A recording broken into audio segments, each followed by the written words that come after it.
Morning everybody, thank you so much for coming to my session this morning. No more steep learning curve. I'm going to talk to you about some of the UX research we've been doing for Drupal CMS and how that's helping to make it a bit easier to use. So here's the outline for my session this morning. I'm going to talk a bit about me, UX and Drupal, and then we're going to dive into the UX research that we've been doing for Drupal CMS. I'm going to talk to you about why we do it, talk you through the plan, and just talk about some of the methods we've recently used. I'll give a summary of the research that we've done leading up to release of version 1, which was January this year, and then talk about what we've been prioritising since the release of version 1. And I'm going to put those into kind of 3 buckets. Talk about current state research, iterative research, discovery research, and then talk about what's next and how you can get involved. So I'm Emma Horrell. Missed my surname off that slide, unfortunately. I'm the UX manager for Drupal core, UX research lead for Drupal CMS. But aside from all of that, I'm a UX contributor. So some of my kind of, I suppose, highlights in the time I've been involved in Drupal have been working on the Drupal.org restructure for Promote Drupal. And I've also been working on Drupalisms, which is an issue we've been working on to do with terminology and the language we use in Drupal, which I'm going to talk a little bit about later on. So before we dive into Drupal CMS, I just wanted to chart, kind of from my perspective, how UX has sort of evolved in Drupal over the years since I've been involved. So I mentioned earlier on that I started out as a UX contributor, and one of the first things that I got to work on was the restructuring of Drupal.org. And this was a super user-centered piece of work because it was looking at the Drupal website and thinking, okay, what do people come here for? How do they evaluate Drupal? What information content do we put on there to make them make decisions about Drupal? 2023, I began an issue looking at terminology and how the words in Drupal are what people use to make sense of Drupal, and how we can do a better job at talking about Drupal and using words in our interfaces to help people learn it more easily. And then Drupal CMS, of course, came along last year. That was very user-centered from the beginning. We were reaching out to new audiences, so we had to learn about those audiences before we could develop a product that was going to suit them. And it's been really exciting for me and for Christina, who also shares the UX core manager role, that these UX roles have been created and now kind of made it official, I guess. So we have the UX research lead role, the UX core manager role, but also we have a UX contributor role. So it means that when people come to Drupal and have UX skills they want to contribute, there is now a place for them. All right, let's think about Drupal CMS. So there's various definitions of Drupal CMS. People talk about it being the gold standard for marketers. I like this mission statement of Drupal CMS, and for the reasons I've highlighted on this slide, because it gives us some kind of tangible things to work on. So it's about an intuitive, marketer-friendly interface with a flattened learning curve, smart defaults for common marketing tasks, AI-powered tools for faster implementation, all the while being built on Drupal and keeping the flexibility and scalability that Drupal has. So what do I mean when I talk about the steep learning curve title of this presentation? So when people build websites, they have a choice, right? They don't think about the platform that they're going to choose to build a website. They've just got an idea of their website in mind. So they'll go onto Google or a search engine and they'll go, okay, I want to build a website, what's there? They'll choose probably a kind of site building platform that is an easy entry point, but then that can only take them so far. So they might plateau with that. If they choose Drupal, of course we hope they do, it's quite a lot to learn about Drupal, and for good reason, because when you learn about Drupal you realise the sky's the limit. There's a lot you can do, but that means it's going to take you longer to learn it. So what traditionally happens, and people have told us this anecdotally, that they'll get so far with maybe Wix or Squarespace with their website, and then they'll think, do you know what, I want to be able to connect my data together. I want to be able to pull content from this part and then integrate it with this platform that I use, and I'm stuck. I can't do that. So they have to go kind of back to the beginning, and this is a sort of, this is a shame. This is a missed opportunity. So by focusing on flattening that learning curve, flattening the entry point into Drupal, what we're aiming to do with Drupal CMS is to get them to choose that over those site building platforms from the beginning, so that we can then give them everything that we know that Drupal does and kind of put them in a good position to build a site that they're going to, is going to stand the test of time for them. So UX research helps because when we can take a definition like this one for Drupal CMS, we can unpick each of those things that are listed there that we're aiming towards, and we can think, okay, well, what is an intuitive, marketer-friendly interface? Well, do you know what? We can do some research to find out. Flattening the learning curve. Well, how steep is the learning curve now? What are the blockers for people now coming in to use Drupal? And how can we then work on how we make that better? So it leverages a lot of the things that we kind of want to make better, and it also helps us work out, what good looks like in that instance. I find this diagram quite helpful. It's sometimes called the value proposition canvas, and it views Drupal CMS as a product, and then you look at the users that are going to kind of take hold of that product. And for this relationship to work, for a product to provide value, you're looking at what it can offer in terms of the gains and the capabilities of the product, trying to align those with the wants and needs of that target audience. You're also looking at what the product can relieve in terms of pain. So users there'll be some friction points when they want to do something. So how does your product help you do that? And again, when we're thinking about where do we apply UX research efforts, because there is always more stuff you can research than there are hours in the days. So you have to prioritize and kind of focusing in on those, what can create gain, what are the capabilities, how do they align with tasks, and how do they alleviate pain is a good way to look at it. So with that in mind, kind of approaching Drupal CMS, we were focusing on, okay, from the audience side, what do we need to learn about these audiences? They were kind of unfamiliar to us. We need to understand what they want, what they need, what they expect, what are their friction points. And then from the product side, think, okay, well, where can Drupal CMS fill those gaps, right? What capabilities can Drupal bring to help them with what they're wanting to achieve and to take away the friction points? And phase one of the user research for Drupal CMS was all about audiences. We need to get into the heads of the people that we're trying to reach out to. We need to think about archetype development, I'll talk about that in a sec, task definition and benchmarking. Very brief summary of this. This was kind of a big piece of work that spanned several months. But talking about archetype development, archetypes are just a kind of fancy UX word for descriptions of people, really. So how we develop archetypes is having interviews with people, learning about taking comments from surveys, that kind of thing. And we took a lot of data that existed already through Acquia, and we distilled it down so that we could get some ideas of, okay, these are the kind of job roles that these people have and their jobs to be done. We use this as a way of talking about tasks in a particular context. So when they're building a site, they'll have a list of tasks that they want to achieve, goals that they want to meet. We took a really deep dive into those tasks, and we thought about, okay, well, what tasks do they do from the beginning to get going with the CMS, and then what are the kind of tasks that's setting them up for once they're kind of up and running, and we mapped all of those out. And we understand that people have a choice, right, with the CMS provider. So we wanted to look at the competition, do a bit of benchmarking, think, well, how does Wix get people to build a site? How do Contentful do it? Let's understand what the choice is here. Oops. So moving on to phase two, we're taking more of a focus on the product and thinking, okay, we've got a really good understanding of the audiences. How do we take stuff from Drupal and distill that into Drupal CMS to help them meet their needs?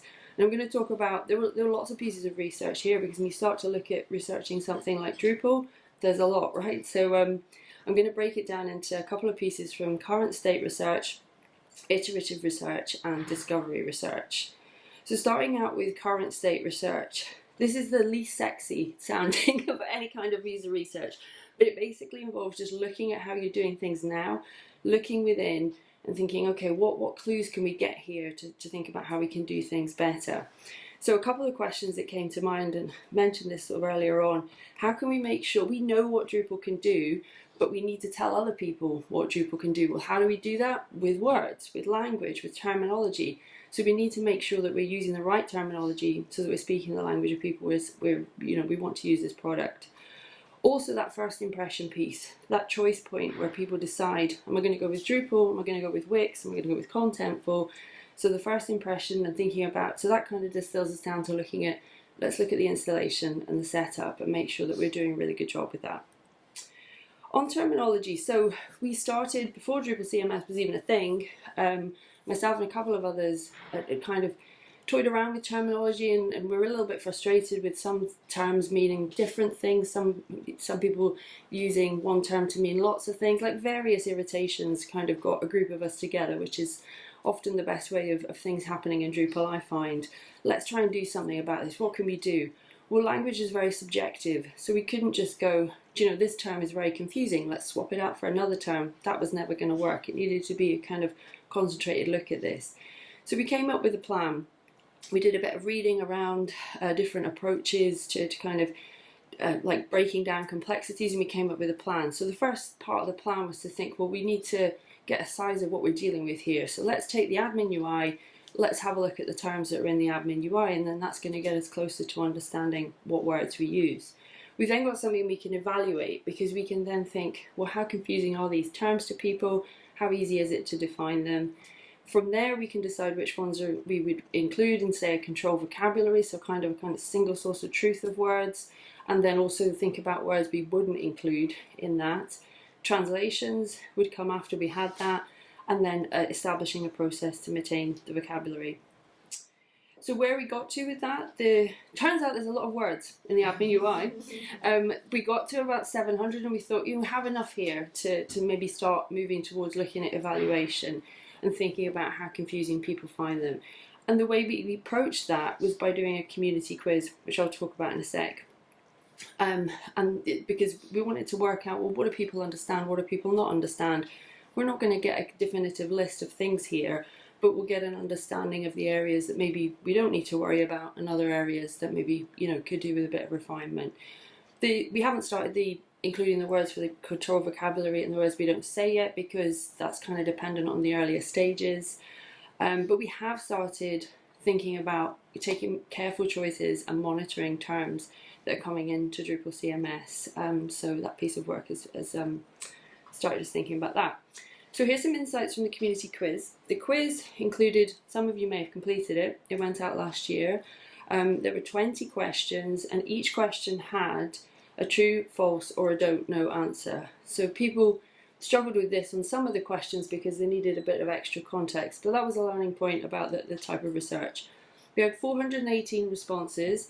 We included an optional question where people could tell us what their level of Drupal expertise was, and from that 64% were advanced, 28% intermediate, 7% novice, and 1% with no experience. And I've just pulled out a couple of answers to questions here, and looking at the percentages of people who got these right and the percentages of people who got them wrong according to our definitive answers, which we checked with many Drupal experts from the community. There was some division over certain areas, and then other areas people were kind of aligned on. So like I said, this is an indication, but given the level of expertise that people were saying they had, it was a strong indication that these areas kind of highlighted here at the bottom could do with maybe some more definition and simplification if people with advanced Drupal expertise are not aligned on them. What's going on our next step? So I'm kind of whistling through this research. It was a big chunky piece of research, but if you're interested in the issues there, or come talk to me afterwards. There were also comments that came out of the survey which were really helpful. People thinking, well, this depends on context. I wish there'd have been an option it depends. People like commenting that language is has legacy. The terms are there for a reason. They've been chosen over time, so it's not just a question of we knew this already, but it's not just a question of a knee-jerk change from one term to another. But also people starting to think, well, let's say that the language is complex and it needs to be complex for some complex context. Can we think about a guide? Can we think about tools that we could use to break this down, which is useful to give us another way of looking at this and trying to do a better job. So where this is leading us, we're making more careful word choices for Drupal CMS, because we kind of had a blank canvas with that product. We've established a Drupalisms working group on Slack, and also we've linked up with people who are working on kind of different areas of this. So Helmer and team are looking at the Drupal Open University, and how we teach people, but also linking with Joe and Amber, who looked after documentation, and thinking about how they write the documentation, how that then transcends into what's in the interfaces and so on. So a work in progress. Moving on to talk about installation and that first impressions piece. what I've shown here, and so these are kind of small, but you kind of get the idea for the stages that people go through currently for Drupal CMS 1.0 when they install. They go through these stages, and this results them in the dashboard, where they can then do tasks. But at the point of releasing Drupal CMS 1.0, we knew that the installation was important, but we didn't really take a deep dive and look at, well, what tasks are in there, and do they make sense to people? So we recently did a bit of validation testing, and this method is one of my favorites. It essentially doesn't really need any code at all. We mocked up some screenshots of what a checklist could look like with a set of tasks, and that was enough to put in front of somebody to do a user test and to ask them, in a scenario where you were setting up a site, you encounter this checklist, can you have a look through the tasks in that checklist, and can you tell me, based on your experience, any that kind of stand out to you? Do they all make sense? Would you expect to see them all there? And we just got some comments back.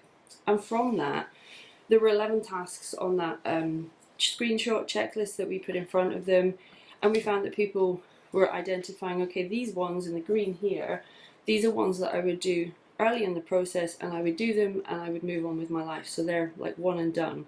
So that's a select a hosting provider, give your site a name, set up an account, configure a database, add a logo, select content types. All of those I would expect in a site setup checklist. These other ones here, which I've highlighted in orange, I'll read through. Configuring a contact form. People were going, well, I don't know, would I have just one contact form, or would I do this at this point, or would I do this actually when I've started to build out some home pages, and then I know that I want people to contact me. So it suggests that this could come later in the process. Reviewing privacy settings, talking about their experiences setting up sites. This is something they felt as a site builder they might not necessarily know the answer to, so again, it might come later in the process when they would consult with somebody who maybe knew more security information, who could help them with that. Customizing the look and feel, adding new features, and reviewing content types. Again, all of these they were kind of putting later in the process, and some of them viewing as kind of ongoing tasks, and not in that I'm checked it off in a site checklist way. So this is helping us towards 2.0 verify which tasks appear when in the installation pathway to make sure we get that really good. Thinking about iterative research. So this is about looking at a piece of works or areas of works that we've started, we've made a bit of progress, but we don't want to kind of leave them there. We want to focus on trying continuous improvement. So we're focusing on things that we know are important, but we know are kind of difficult to get right. We know that content creation and content handling is one of the main drivers for people, our target audience, starting out with a CMS. So we wanted to do a deeper dive on content handling. We also wanted to, appreciating that people get to a stage with their site and that kind of curve piece where they want to add in extra functionality, that extension thing, we know that's important. So, these are areas that we started to work on and we want to continue. And we were validated with that because one of the good things when we launched Drupal CMS, Acquia put it out as a trial, and we could collect telemetry data from that. So we could collect analytic data about how many people were using it and what they were actually using it for. And the top 3 tasks, the top most features, the most used features used between April and the start of October, actually the end of September really, creating content, extending and managing media. These were the kind of top tasks. So when we're looking at iterative research, how do we make a product better, this gives us a really good indication of where we should concentrate our efforts. This is just another depiction of what came out of the telemetry data. People were going in, creating content, extending, and then moving on to media management in the pathway.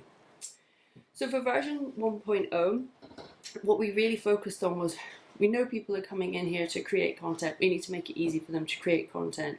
So this is a screenshot from a dashboard where there were 3 routes basically to create content, and those pathways were up front and they're ready for them.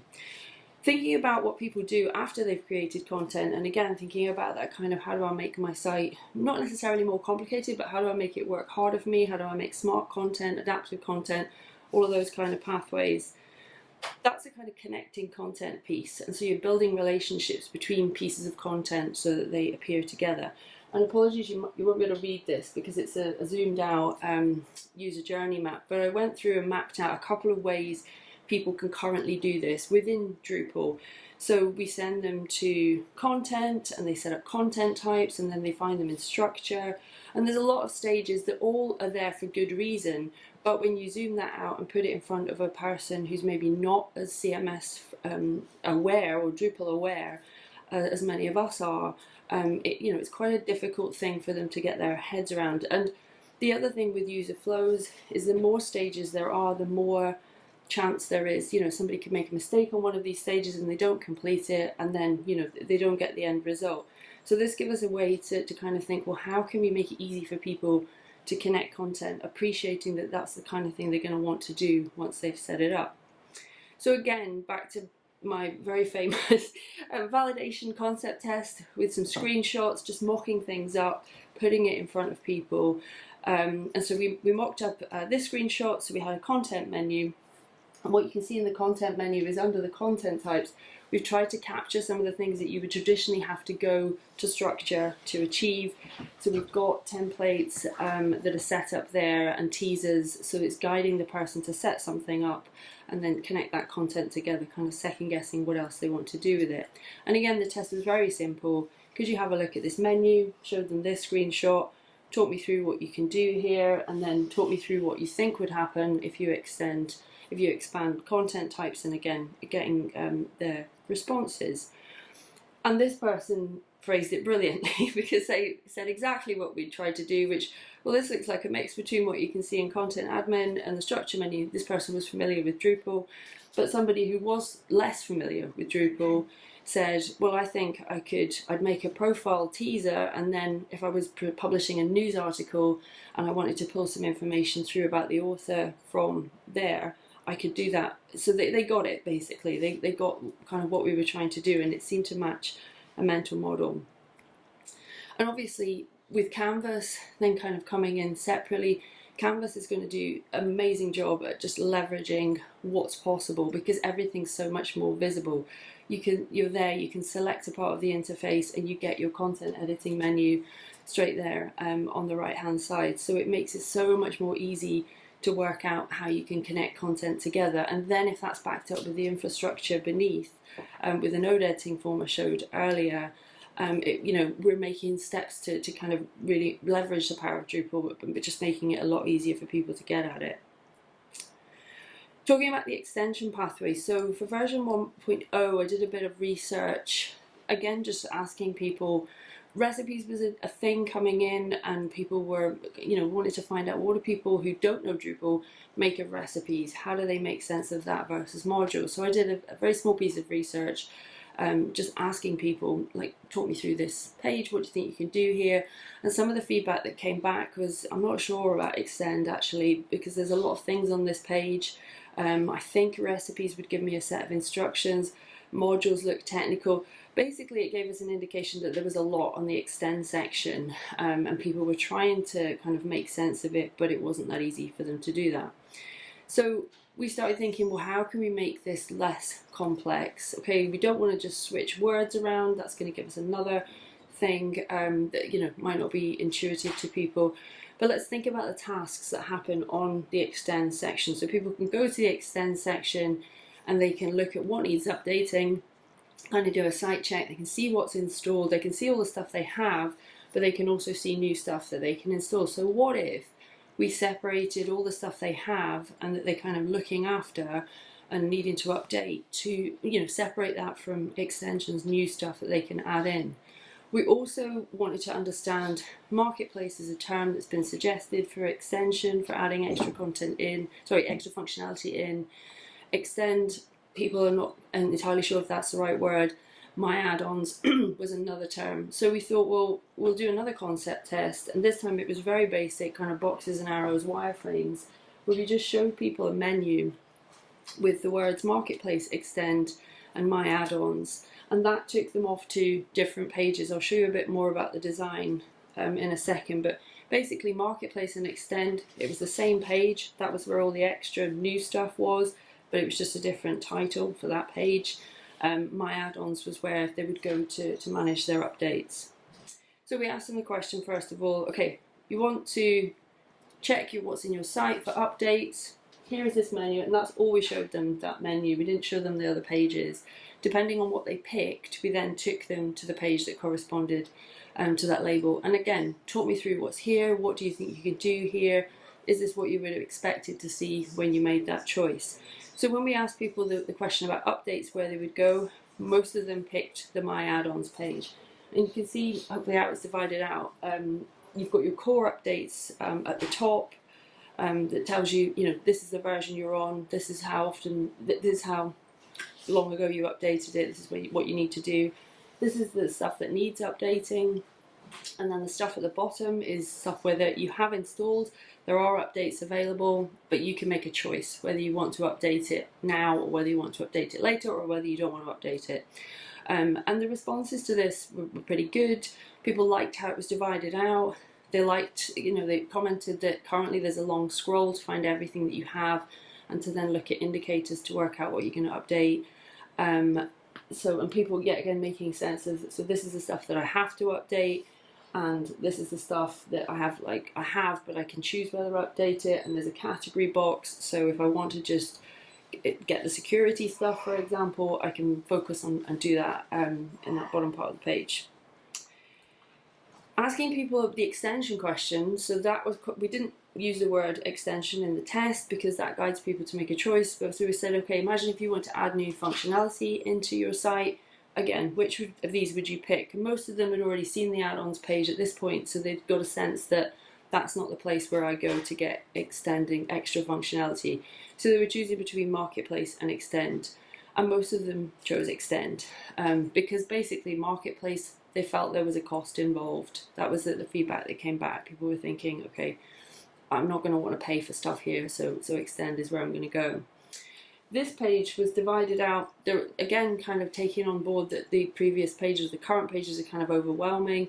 We thought, well, let's try and divide it out. Let's put the third-party integration stuff at the top, so like your MailChimp, your Google Analytics, that kind of stuff.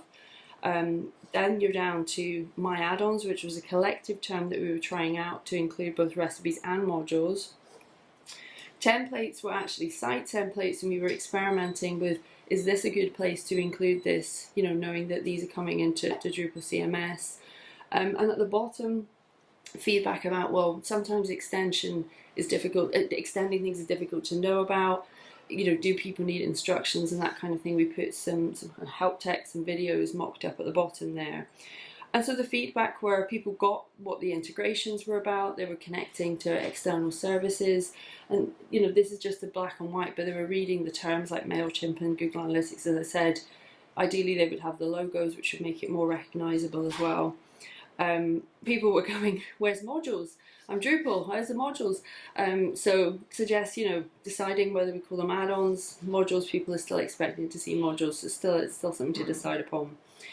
Templates, people were kind of feeding back that this wasn't the place they would expect to see them, and that they would expect to see them earlier in the process, and that they would want a kind of a visual, which makes total sense.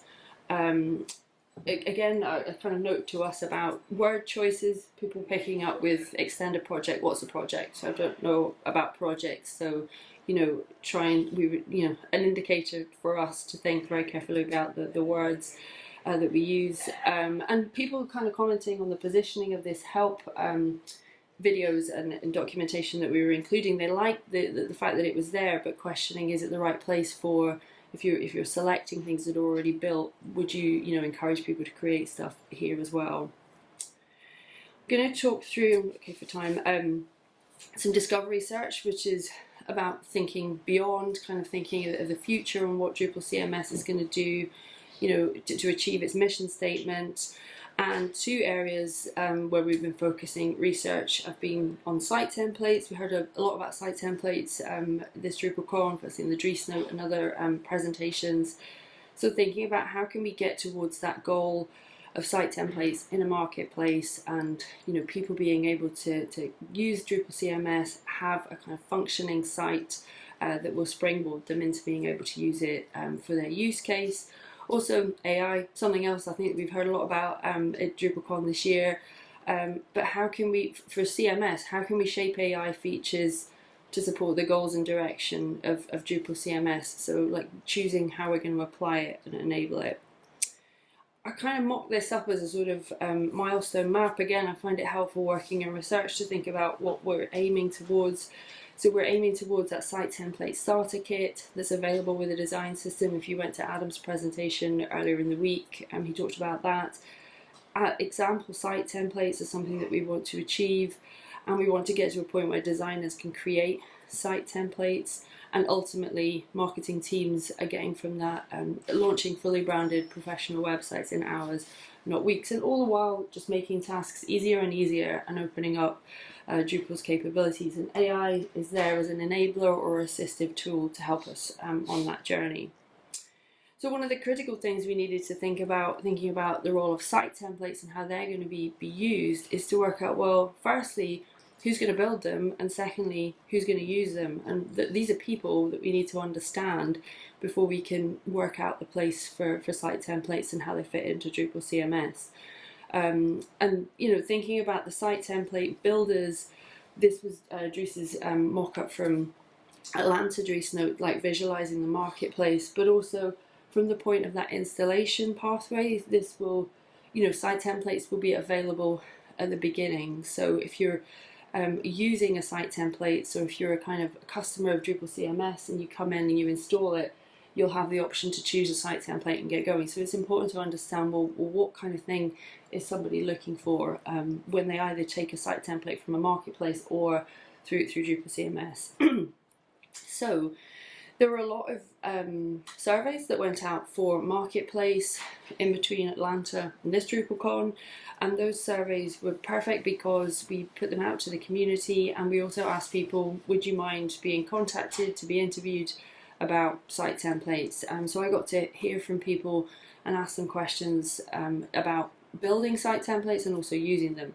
So from the people that I interviewed who kind of fitted the site template builder person, asking them would they build them, they fell into the front-end designers and developers category.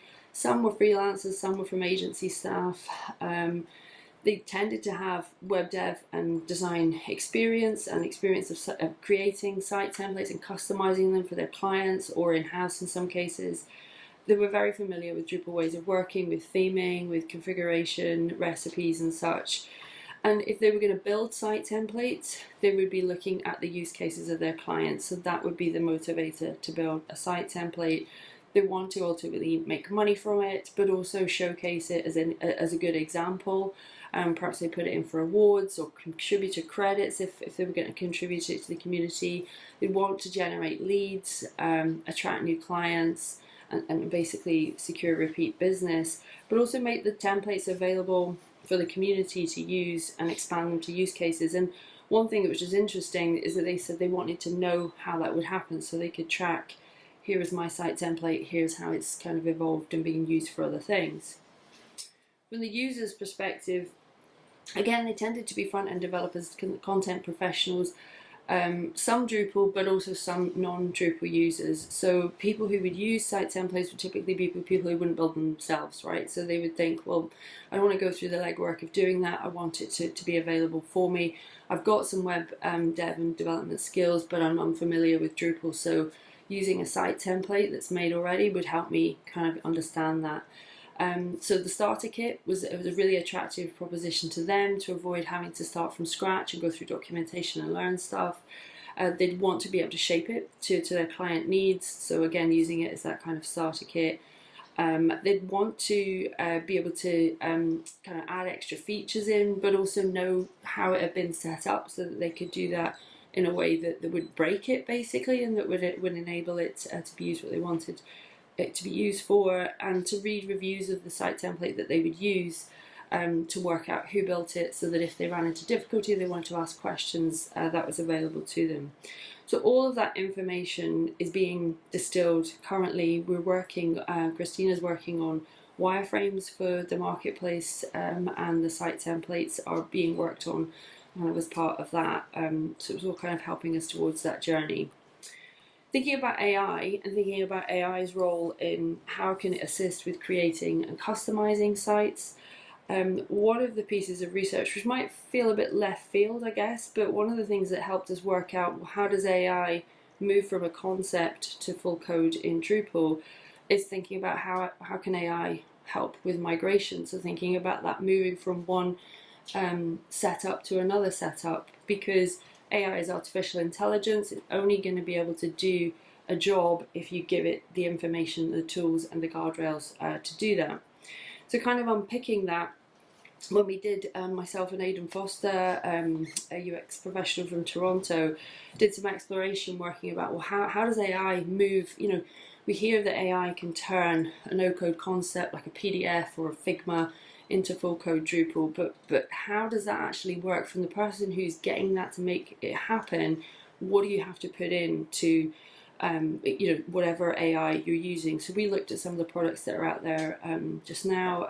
Cursor was a big one, and we worked out all of these things we need to go in. So you've got your design system, your brand guidelines, documentation, coding standards, accessibility standards.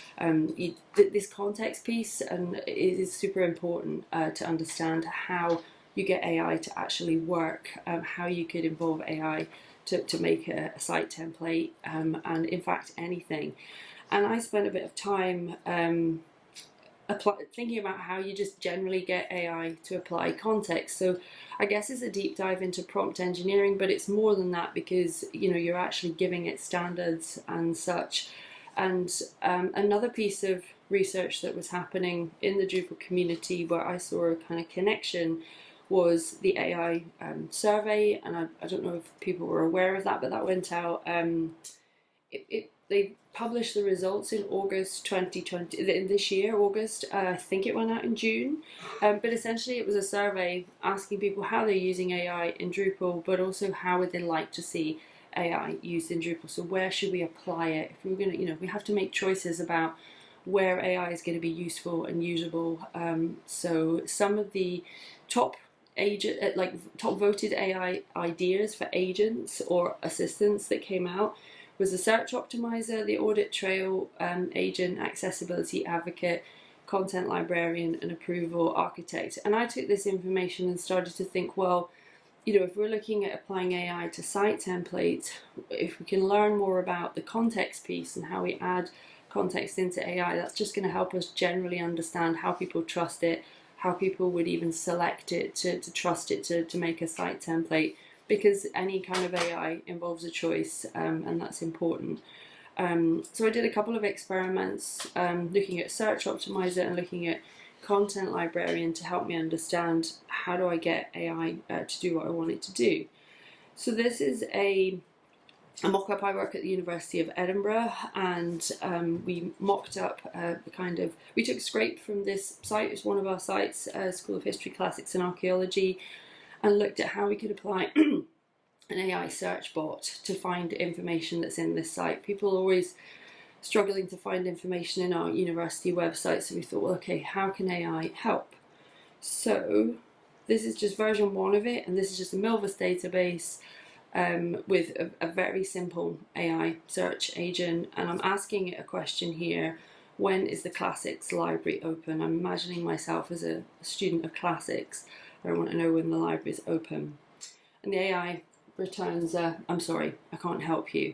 So looking into that and working out, well, why is that? And the reason being, the page that contains the information about the classics library doesn't call it a classics library, it calls it a special reading room. So here's an example of context in a very, very simple form. To make the AI work, to trust it, you have to tell it what's there. So this was a good exercise for us as a university, but also in terms of building a site. This is how you need to think about how sites are put together. This knowledge is crucial. Very, very simple bit of back-end prompting here, just adding in, think about your target audience, think about these personas, and make sure that if there's jargon that's in this website, then explain that to the person. Don't assume that they're going to know. Did it again after kind of adding in that prompt. This is not the best. This is not the most exciting AI demo you're going to see this DrupalCon, by the way. And the chatbot's changed the UI. It's much better now as well. But so I found it, woo! So just a small amount of prompting work, but again, we had to go through the process of it getting it wrong before it got it right. And this is one of the things I'm thinking about, using AI with site templates and Drupal CMS. I'm just going to show you another example, which is probably more relevant to kind of thinking about how you get AI to build a site template. You have to get it to understand how something's made up. So this is a content assistant chatbot that an intern who came and worked in my team again at Edinburgh worked on. With this time we mocked up the career service website and this page of the career service website. Yeah, this is just a back end of a page of the career service website. So it's composed of feature boxes. It's got body text. It's just a kind of it's not a landing page, it's a generic page, but there's various features on it. So I'm just kind of scrolling down to show you what's on the page. And you can see here on the right hand side is a basic chatbot that we built, and I've got documentation on this if anybody's interested. I want it to tell me what's there, what feature boxes are there, and how are they being used, because I want to see, can it work that out, because I need it to know that if I was going to make any changes to it. And there was an option there to turn it into a content design assistant, because we have a writing one as well. And so it's reading what's on the page, and it does a pretty good job of talking through the different types of feature boxes that are used.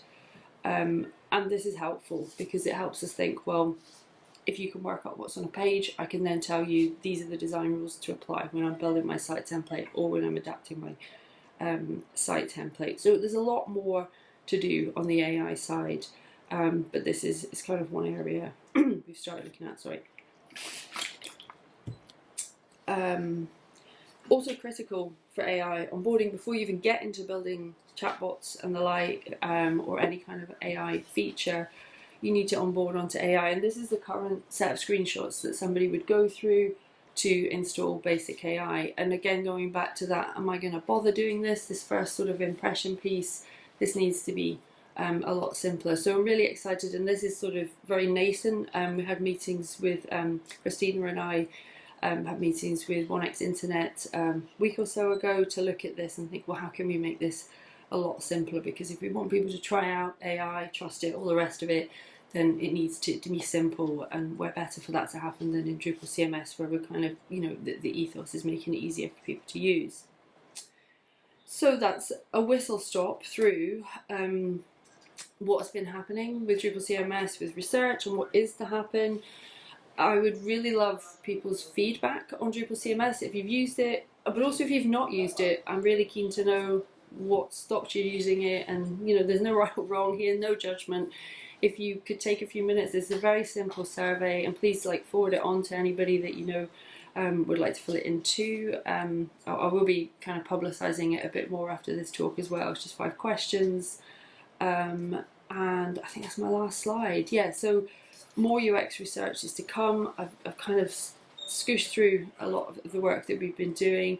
If you're interested, if you want to get involved in UX research for CMS or just more broadly, reach out to me. There are a couple of channels set up for particular pieces of work.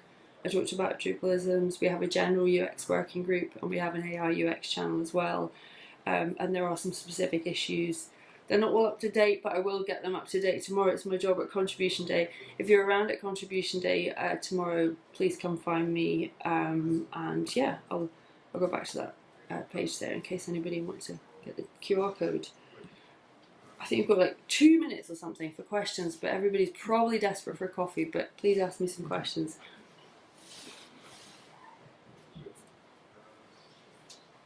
Or don't. Or go and get a coffee and grab me. I'm around all day and tomorrow. Hi. Yeah, I can ask a question. Is there a mic somewhere? Yep. Yeah, I can comment